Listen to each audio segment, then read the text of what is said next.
પીપરોળ ગામના આંગણે કરવાના છીએ। તમે બધા પરિવારો ખૂબ ભાગ્યશાળી છો કે તમારા લગ્નમાં સાધુ સંતો આવવાના છે। જનરલી કોઈના લગ્નમાં સાધુઓ જાય નહીં, પણ તમે બધા ભાગ્યશાળી છો કે તમારા લગ્ન સંતો કરાવી રહ્યા છે અને સંતોની ઉપસ્થિતિ લગ્નમાં રહેવાની છે। એટલે કાલે બધાને સંતો આશીર્વાદ આપશે, સંતોના દર્શન થશે। ભૂદેવો પણ વેદોક્ત વિધિ સાથે લગ્ન વિધિ કરાવશે। અને આપણે બસ એટલું યાદ રાખીએ કે સનાતન સંસ્કૃતિ એ આપણી મૂળભૂત સંસ્કૃતિ છે। સનાતન સંસ્કૃતિ સાથે આપણે હંમેશને માટે જોડાયેલા રહીએ। આપણે ત્યાં 33 પ્રકારના દેવોની વ્યવસ્થા છે। આપણે ત્યાં સાક્ષાત હનુમાનજી મહારાજ છે આપણા રક્ષણ માટે। આપણે ત્યાં વારંવાર આપણા રક્ષણ માટે હિન્દુ દેવના દેવતાઓ 24 વાર પૃથ્વી ઉપર જન્મ ધારણ કરે છે। વિશ્વની સૌથી જૂની સંસ્કૃતિ એ સનાતન સંસ્કૃતિ છે। એટલે અમારી એક જ ઈચ્છા સંતોની કે અમારા જે આદિવાસી ભાઈઓ છે એ હંમેશને માટે સનાતન સંસ્કૃતિ સાથે જોડાયેલા રહે।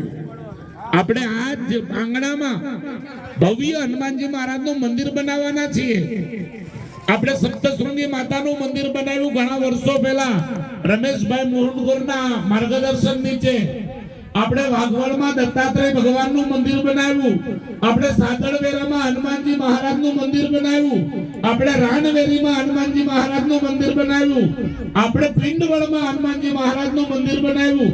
આ રીતે આ ધરમપુર તાલુકાની અંદર આ 14મું મંદિર હનુમાનજી મહારાજનું અહીંયા બનશે। અને સ્વામિનારાયણ જ્ઞાનપીઠ તરફથી આ 48મું મંદિર અહીંયા બનશે। અને એ મંદિરની અંદર જ્યારે હનુમાનજી મહારાજ બિરાજમાન હશે, તમે એની પાસે એક અગરબત્તી લઈને જશો, એક નાળિયેર લઈને જશો, એક દાદા પાસે કઈ પ્રાર્થના કરશો, ખાલી હાથે જશો પણ પ્રાર્થના હાથ જોડીને કરશો તો એ હનુમાનજી મહારાજ તમારા સંકલ્પો એને પૂર્ણ કરશે। એટલા માટે આપણે હનુમાનજીના થઈને રહેવાનું છે। કારણ કે વર્ષો પહેલા ભગવાન રામચંદ્રજી જ્યારે નાસિકની અંદર વનવાસ 12 વર્ષનો ભોગવતા હતા ત્યારે આ જ દંડકારણ્યની ભૂમિમાં માં શબરીને મળવા સુબીર ગયેલા આજ આપણો વિસ્તાર છે જેની અંદર ભગવાન રામચંદ્રજીના ચરણો પડેલા હોય। આપણી ભીલ આદિવાસી કન્યા આદિવાસી માતાજી શબરીમાં કે આપણી કુળદેવી છે, એને આપણે યાદ રાખીએ। બિરસા મુંડા જેને સોમનાથ મંદિરનું રક્ષણ કર્યું એ આદિવાસી યુવાન હતો। બિરસા મુંડા આજે ભગવાન તરીકે આદિવાસીઓને પૂજે છે। તો આ સંસ્કૃતિ હંમેશા આપણી જળવાયેલી રહે એ તમારા બધાના ચરણોમાં પ્રાર્થના છે। તમે બધા ખૂબ સુખિયા થાઓ, ભગવાન તમને ખૂબ સુખિયા કરે। આજે આપણે વેદોક્ત વિધિ સાથે ગણપતિ દાદાના મંત્રો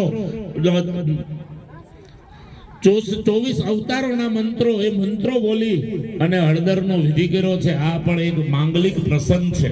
હવે કાર્યકર્તાઓ દરેક નવરીઓને નવી સાડી જે આવતીકાલે લગ્નમાં પહેરવાની છે, આજે પહેરવાની છે, એ સાડી તમને આપે છે। કાલના ડ્રેસ તો તમને અપાઈ ગયા છે।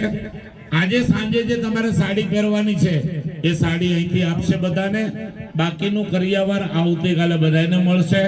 આ વખતે દાતાઓએ ખૂબ દિલથી ઘણું બધું આપ્યું છે જે તમને આપવાનું છે અમારે, એ વિધિ આપણે કાલે કરશું। પણ આજે હવે સ્વયંસેવકો બધા પોતપોતાની જગ્યા પર બેસી જાઓ।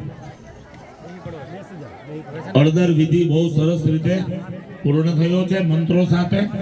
હવે અર્પણ વિધિ પછીનો તમારો જે પ્રોગ્રામ આગળનો હોય એ પ્રમાણે આપણે આગળ વધીશું।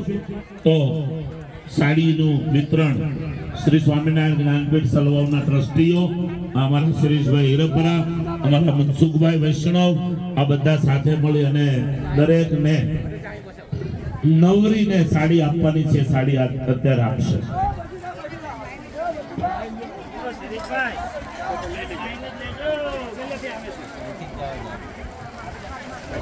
ફોટો